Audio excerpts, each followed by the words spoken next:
think that we've all got 20/20 vision with hindsight, and you've got to remember.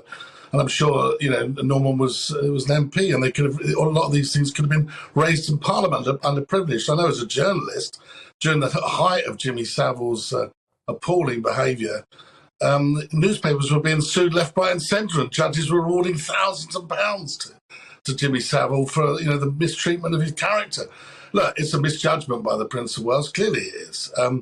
But at that particular time, are we going to then call into question the judgment of Mrs. Thatcher and all sorts of leading figures? At a time when Fleet Street was behind the scenes trying to expose this guy for what he was, and he would regularly get calls from journalist friends of mine who he's not, and they'd say, "Oh, Jimmy, I suppose you're not speaking to us anymore." He said, "No, I love to speak to my friends from the tabloids because they write these things about me, and I get thousands of pounds."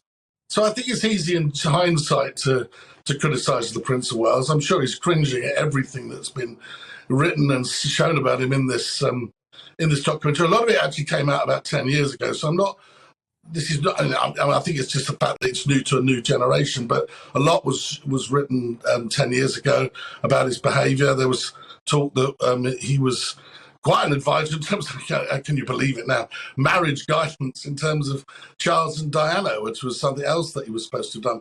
But this character was very, very out there in the sort of, in the 80s and 90s and children's TV. I remember we all wanted to get a Jim will fix it badge. So I don't know. It's easy in hindsight to look back when we know exactly what a vile character he was. But he was right in the heart of the establishment. He had a lot of powerful people in his pocket. And I don't remember too many MPs speaking out against him. Norman Baker, you say this coverage isn't unfair to Prince Charles. He deserves it. Well, I don't know about deserves it, but Prince Charles is a public figure like anybody else in the public limelight who's an MP or a councillor or whatever else.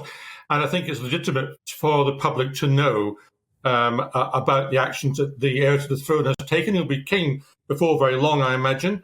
And therefore, his judgment is a matter of public interest.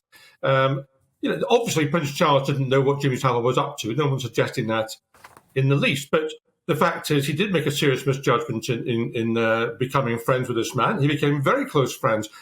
Jimmy Savile had almost unparalleled access to Clarence House, for example. He did, as it says, advise him and Charles and Diana on their marriage. So in that case, Jim didn't fix it very well at all. And we've also had a situation where, you've seen the letters which Netflix have produced. Well, they are genuine letters. He did write those letters. And when Savile died, it was Charles and Camilla who led the tributes, in fact, at that point. So even at that stage, he was still supporting Jimmy Savile. Now, it's true that Jimmy Savile was very keen to be friendly with Prince Charles and others in the establishment to make sure that he got some protection from himself. But, the things about Jimmy Savile were known a long time ago by many people. For instance, I know from my days as Transport Minister that he was dropped by British Rail. He used to do the adverts of British Rail, this is going to the train and all that. He was dropped by British Rail because they were told about his, shall we say, unseemly behaviour in the mortuary at Stoke Mandeville Hospital, along with various dead bodies there. So they dropped him. And it's a disgrace.